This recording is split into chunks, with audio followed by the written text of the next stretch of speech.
ಒಂದು ಸರಿ ಡಯಾಬಿಟಿಸ್ ಬಂತು ಅಥವಾ ಮಧುಮೇಹ ಬಂತು ಅಂದರೆ ಜೀವನ ಇಡೀ ನಾವು ಔಷಧಿ ತಗೋಬೇಕು ಅನ್ನೋದು. ಟೈಪ್ 1 ಡಯಾಬಿಟಿಸ್ ಮಾತ್ರ ಯಾವುದೇ ಕಾರಣಕ್ಕೂ ವಾಸಿ ಆಗೋದಿಲ್ಲ, ಅದನ್ನು ಪ್ರಯತ್ನ ಕೂಡ ಮಾಡಬೇಕು. ಇದು ಲೈಫ್ ಸ್ಟೈಲ್ ಇಂಡ್ಯೂಸ್ ಡಿಸೀಸ್ ಅಂತ ಹೇಳ್ತೀವಿ. 98% ಮಧುಮೇಹ ಇರ್ತಕ್ಕಂಥ ಜನರಲ್ಲಿ ಟೈಪ್ 2 ಡಯಾಬಿಟಿಸೇ ಇರೋದು. ಇವನ್ ಖಾರ ಪುಡಿ ತಿಂದರೂ ಕೂಡ ಬಾಡಿನಲ್ಲಿ ಹೋಗ್ಬಿಟ್ಟು ಅದು ಫಸ್ಟ್ ಶುಗರ್ ಆಗಿ ಕನ್ವರ್ಟ್ ಆಗುತ್ತೆ. ಇನ್ಸುಲಿನ್ ಇಲ್ಲ ಅಂದರೆ ಅದು ಎನರ್ಜಿ ಆಗಿ ಕನ್ವರ್ಟ್ ಆಗೋದಿಲ್ಲ, ಶುಗರ್ ಆಗಿ ಬ್ಲಡ್ಡಲ್ಲಿ ಓಡಾಡ್ತಾ ಇರುತ್ತೆ. ಅದಕ್ಕೆ ನಿಮ್ಮ ಶುಗರು ಹೆಚ್ಚು ಕಡಿಮೆ ಆಗ್ತಾ ಇರುತ್ತೆ. ಟೈಪ್ 1 ಡಯಾಬಿಟಿಸಲ್ಲಿ ಏನಾಗುತ್ತೆ ಅಂದರೆ ಆ ಪ್ಯಾಂಕ್ರಿಯಾಸಲ್ಲಿ ಇನ್ಸುಲಿನ್ನೇ ಉತ್ಪತ್ತಿ ಆಗೋದಿಲ್ಲ. ಉತ್ಪತ್ತಿ ಆಗ್ತಾ ಇರೋದು ಚೆನ್ನಾಗಿರೋ ಕ್ವಾಲಿಟಿ ಇಲ್ಲ, ಚೆನ್ನಾಗಿರೋ ಕ್ವಾಲಿಟಿ ಇದೆ ಬಟ್ ಬಾಡಿನಲ್ಲಿ ಅಬ್ಸರ್ವ್ ಆಗ್ತಾ ಇಲ್ಲ. ಇನ್ಸುಲಿನ್ ರೆಸಿಸ್ಟೆನ್ಸ್ ಇದೆ. ಎಷ್ಟೊಂದು ಜನರಲ್ಲಿ ತಪ್ಪು ಕಲ್ಪನೆ ಇದೆ, ನಾನು ಬೆಲ್ಲ ತಿನ್ಬೋದು, ನಾನು ಜೇನುತುಪ್ಪ ತಿನ್ಬೋದು, ನನಗೇನೂ ಆಗೋದಿಲ್ಲ ಅಂತ.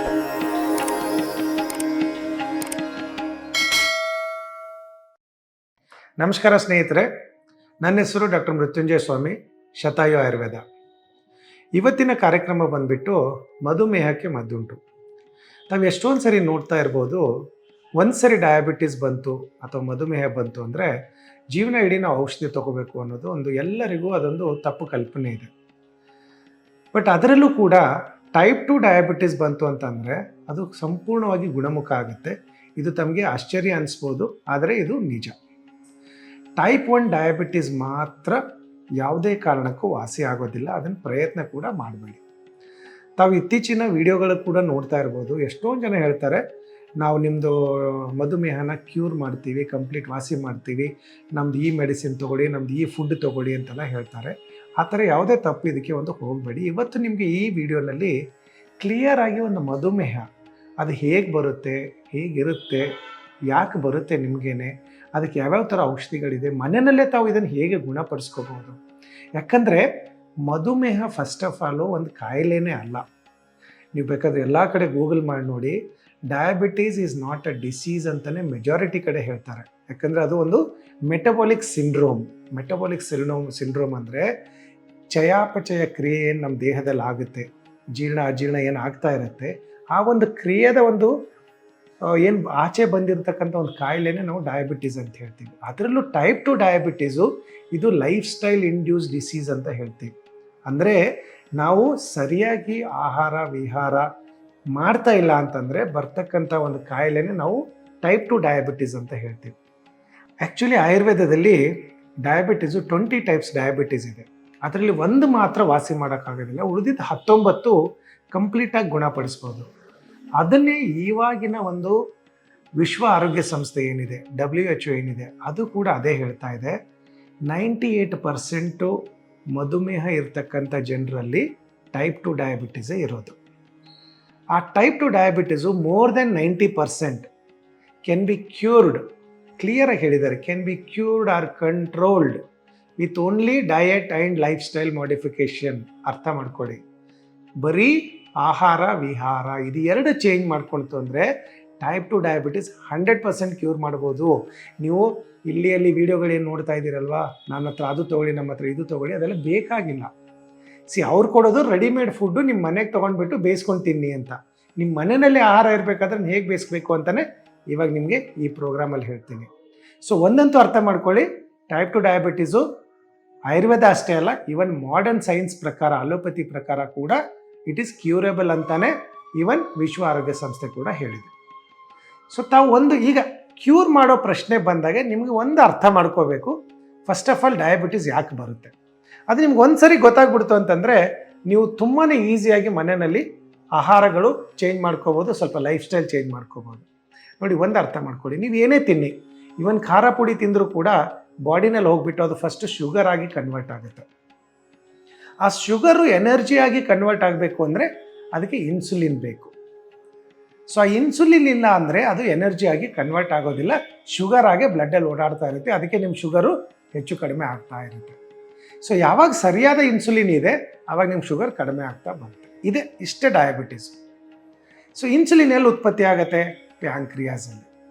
ಸೊ ಒಂದು ಉತ್ಪತ್ತಿ ಆದರೆ ಒಳ್ಳೆಯದು, ಶುಗರ್ ಇರೋದಿಲ್ಲ.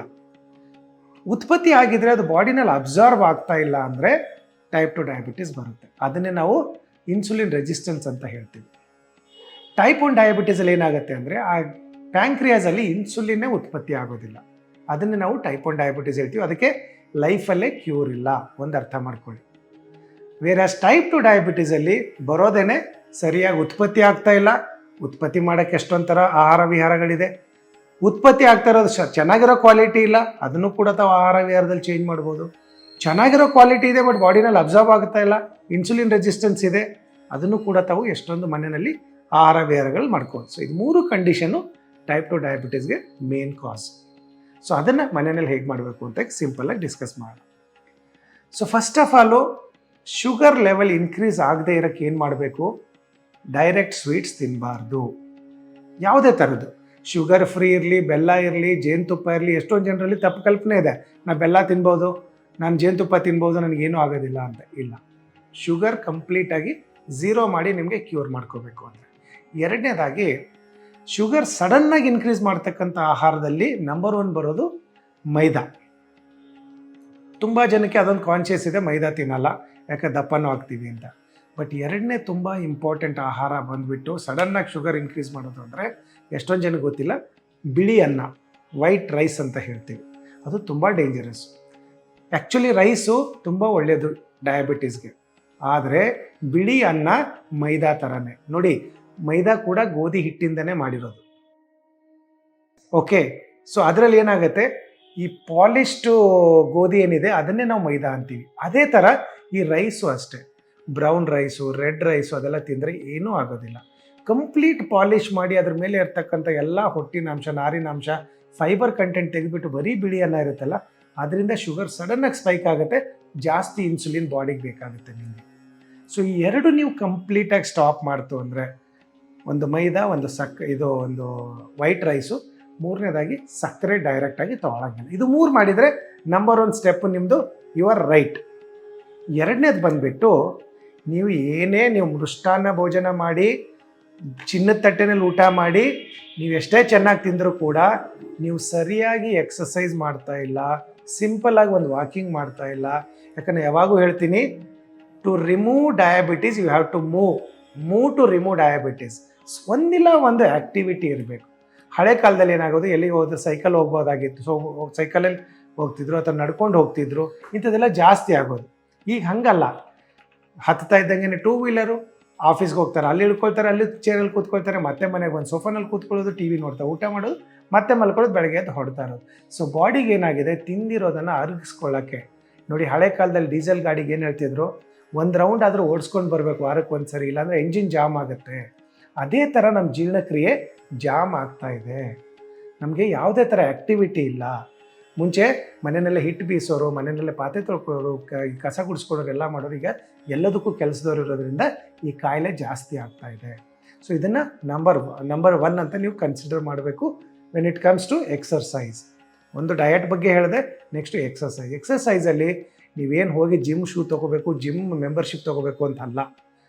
ಮನೆ ಮುಂದೆ ಇರ್ತಕ್ಕಂಥ ರೋಡಲ್ಲಾದರೂ ಹೋಗಿ, ಹತ್ತಿರ ಇರ್ತಕ್ಕಂಥ ಪಾರ್ಕಿಗೆ ಹೋಗಿ, ಅದು ಎರಡೂ ಆಗ್ತಾ ಇಲ್ಲ ಅಂದರೆ ಮನೆ ಮಾಡಿ ಮೇಲೆ ಹೋಗಿ. ನಮ್ಮ ಮನೆ ಮಾಡಿ ಮೇಲೆ ಜಾಗ ಇಲ್ಲ ಅಂತಂದರೆ ಮನೆ ಒಳಗಡೆ ಹಾಲಲ್ಲಿ ಮಾಡಿ, ಅದು ಆಗಿಲ್ಲ ಅಂದರೆ ಬೆಡ್ರೂಮು ಕ್ಲೋಸ್ ಮಾಡಿ ಒಂದು ಅರ್ಧ ಗಂಟೆ ಯಾವುದಾದ್ರೂ ಯೂಟ್ಯೂಬ್ ಚಾನಲ್ ಆನ್ ಮಾಡಿ, ಎಷ್ಟೊಂದು ನಿಮಗೆ ಯೋಗಾಸನಗಳು ಸಿಗುತ್ತೆ.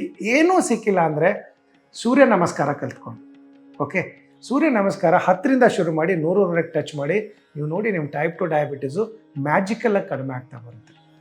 ಇನ್ನು ತುಂಬ ಇಂಪಾರ್ಟೆಂಟ್ ಥರ್ಡ್ ಪಾಯಿಂಟ್ ಇರೋದು ಏನು ಅಂದರೆ, ಫೈಬರ್ ಜಾಸ್ತಿ ಇರ್ತಕ್ಕಂಥ ಆಹಾರ ತಗೊಳ್ಳೋದು.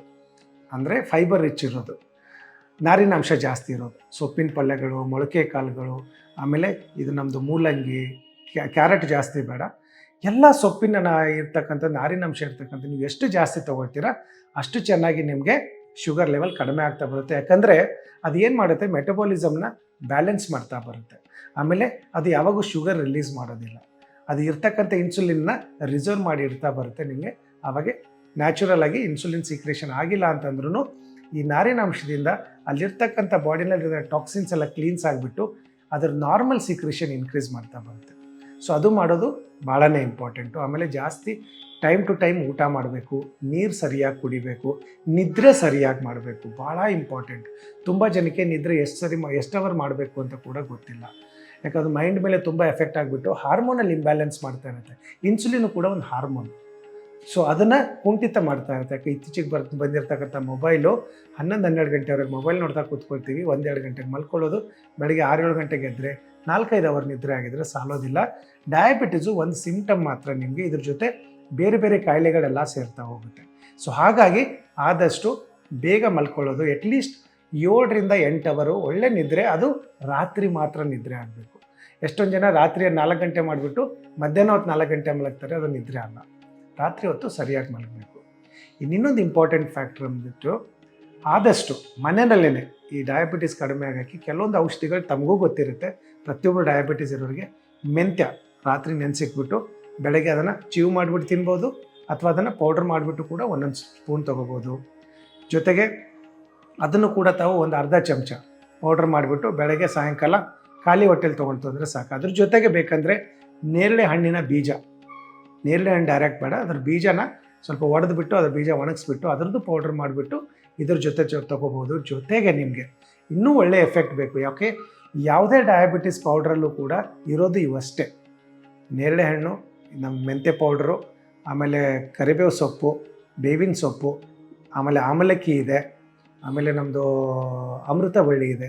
ಸೊ ಇವೆಲ್ಲ ಹಾಕಿರೋ ಪೌಡ್ರ್ಗಳೇ ಅಲ್ಲಿರೋದ್ರಿಂದ ಮನೆಯಲ್ಲಿ ಆದಷ್ಟು ನಿಮಗೆ ಅಮೃತ ಬಳ್ಳಿ ಎಲ್ಲೋ ಸಿಕ್ತು ಅಂತಂದರೆ ಒಂದು 4-5 ಎಲೆ ತಂದುಬಿಟ್ಟು ಒಂಚೂರು ಜಜ್ಜಿಬಿಟ್ಟು ಒಂದು 1/4 ಲೋಟ ಅದಕ್ಕೆ ಜ್ಯೂಸ್ ಮಾಡಿಬಿಟ್ಟು ಕುಡಿತು ಅಂತಂದರೆ ಭಾಳ ಒಳ್ಳೆಯದು. ಆಮೇಲೆ ನಾನು ಇತ್ತೀಚೆಗೆ ನೋಡಿದ್ದೀನಿ, ತುಂಬ ಜನ ವಾಕಿಂಗ್ ಹೋಗ್ತಾ ಅಲ್ಲಿ ರೋಡ್ ಸೈಡಲ್ಲಿ ಸಿಗತಕ್ಕಂಥ ಜ್ಯೂಸ್ಗಳು ಒಂದಷ್ಟು 1 ಲೀಟ್ರ್ ಗಟ್ಟಲೆ ಕುಡಿತಾರೆ, ಒಂದೊಂದು ಫುಲ್ಲು ಗ್ಲಾಸು. ಅದು ಅಲ್ಲ, ಯಾಕಂದರೆ ಅದು ಮೆಡಿಸಿನ್ ಅಂಶ. ಸೊ ಹಾಗಾಗಿ ನಿಮಗೆ ಲಿಮಿಟೆಡ್ ಕ್ವಾಂಟಿಟಿ ತೊಗೋಬೇಕು. ಡಯಾಬಿಟೀಸಲ್ಲಿ ಮೆಟಬಾಲಿಸಮ್ ಲೋ ಆಗಿರುತ್ತೆ. ಸೊ ಹಾಗಾಗಿ ಮತ್ತೆ ಅದು ಜಾಸ್ತಿ ಕುಡಿತು ಅಂದರೆ ನಿಮಗೆ ಡೈಜೆಷನ್ ಡಿಸ್ಟರ್ಬ್ ಆಗ್ತಾ ಇರುತ್ತೆ. ಸೊ ಹಾಗಾಗಿ ಯಾರೋ ಹೇಳಿದ್ರು ಅಂತ ಗ್ಲಾಸ್ ಗಟ್ಟಲೆ ಕುಡಿಯೋದು ಬೇಡ. ಒಂದು 50-60 ml ತೊಗೊಂಡ್ರೆ ಸಾಕು. ಈ ಎಲ್ಲ ಕಲಬೆರಕೆ ಇರ್ತಕ್ಕಂಥ ಜ್ಯೂಸ್ಗಳು ಎಲ್ಲ ಮಿಕ್ಸ್ ಮಾಡಿರೋದು 50-60 ml ಜಾಸ್ತಿ ತೊಗೋಬೇಡಿ. ಇವನ್ ಅವ್ರು 10 ರೂಪಾಯಿ ತೊಗೊಂಡು 100 ml ಕೊಟ್ಟರು ನಂಗೆ 50 ml ಕೊಡು ಸಾಕು ಅಂತ ಹೇಳಿ ಅದು ತೊಗೊಂಡ್ರೆ ನಿಮಗೆ ಭಾಳ ಉತ್ತಮ. ಅದಕ್ಕಿಂತ ನಾನು ಯಾವಾಗೂ ರೆಕಮೆಂಡ್ ಮಾಡೋದು ತಾವು ಮನೆಯಲ್ಲಿ ಮಾಡಿಕೊಂಡ್ರೆ ಭಾಳ ಒಳ್ಳೆಯದು.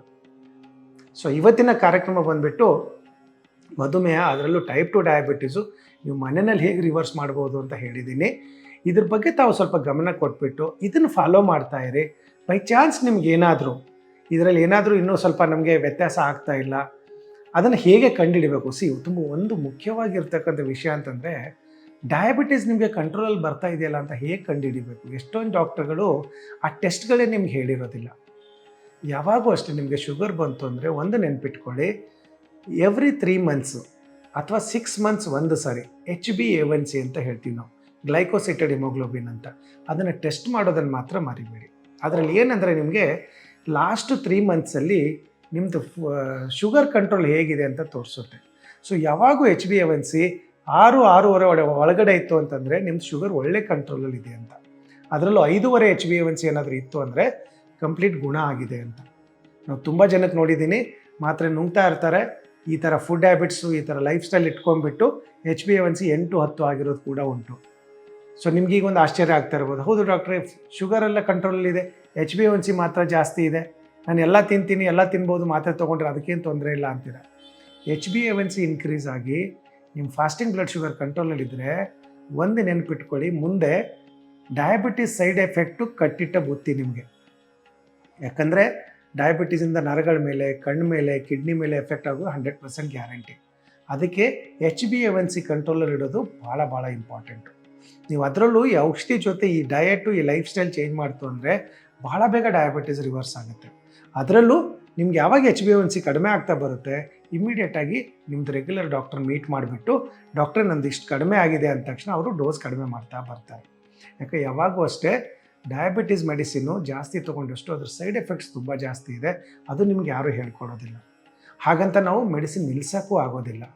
ತಾನಾಗೇ ಡಾಕ್ಟರ್ ಆಗೋಕ್ಕೆ ಹೋಗ್ಬಿಡಿ. ಯಾವಾಗ ಕಾಲಕ್ರಮೇಣ ನಿಮ್ಮ ಶುಗರ್ ಕಡಿಮೆ ಆಗ್ತಾ ಬರುತ್ತೆ, HbA1c ಕಂಟ್ರೋಲ್ಗೆ ಬರ್ತಾ ಇರುತ್ತೆ, ಆಟೋಮೆಟಿಕ್ ಅಲೋಪತಿ ಡಾಕ್ಟರ್ ಆಗಲಿ, ಆಯುರ್ವೇದಿಕ್ ಡಾಕ್ಟರ್ ಆಗಲಿ ಆ ಮೆಡಿಸಿನ್ ಡೋಸ್ ಕಡಿಮೆ ಮಾಡ್ತಾ ಬರ್ತಾರೆ. ಆ ಮೆಡಿಸಿನಲ್ಲಿ ಇನ್ನೇನು ಇಲ್ಲ, ಆರ್ಟಿಫಿಷಿಯಲ್ ಇನ್ಸುಲಿನ್ ಇದೆ ನಿಮಗೆ. ಯಾಕೆ ಬಾಡಿನಲ್ಲಿ ನಿಮ್ಮ ಇನ್ಸುಲಿನ್ ಸಿಕ್ರೇಷನ್ ಆಗ್ತಾ ಇಲ್ಲ, ಬಾಡಿನಲ್ಲಿ ಇನ್ಸುಲಿನ್ ರೆಸಿಸ್ಟೆನ್ಸ್ ಇದೆ. ಹಾಗಾಗಿ ಮಾತ್ರೆ ಪ್ರಮಾಣದಲ್ಲಿ ನೀವು ತೊಗೊಳ್ತಾ ಇದ್ದೀರಾ. ನಾವು ಅದನ್ನು ಕಟ್ ಮಾಡೋಕ್ಕೇ ಈ ಪ್ರೋಗ್ರಾಮ್ ಮಾಡಿರೋದು, ನಿಮಗೆಲ್ಲರಿಗೂ ಅನುಕೂಲ ಆಗಬೇಕು. ಯಾವುದೇ ಥರ ಡಯಾಬಿಟೀಸ್ ಇರಲಿ ಹೆದರ್ಕೋಬೇಡಿ. ಫಸ್ಟ್ ಆ್ಯಂಡ್ ಫಾರ್ಮೋಸ್ಟು ಅರ್ಧ ಗಂಟೆಯಿಂದ 1 ಅವರ್ ವಾಕಿಂಗ್ ಇವತ್ತಿಂದ ಶುರು ಮಾಡಿ. ನೀವು ಮಿರಾಕಲ್ ನೋಡಿ 30 ಡೇಸಲ್ಲಿ ನಿಮ್ದು HbA1c ಎಷ್ಟು ಚೆನ್ನಾಗಿ ಕಡಿಮೆ ಆಗುತ್ತೆ ಅಂತ.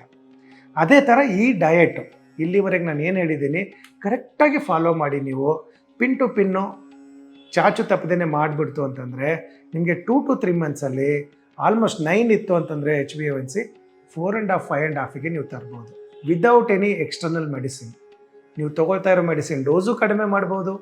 ಈಗ ಏನಾದರೂ ಸಡನ್ನಾಗಿ ನಿಮಗೆ ಈಗ ಟೈಪ್ 2 ಡಯಾಬಿಟೀಸ್ ಡಿಟೆಕ್ಟ್ ಆಗಿದೆ ಅಂದರೆ ಇಷ್ಟು ಫಾಲೋ ಮಾಡಿ ನಿಮ್ಗೆ ಯಾವುದು ಮೆಡಿಸಿನು ಕೂಡ ಬೇಕಾಗಲ್ಲ.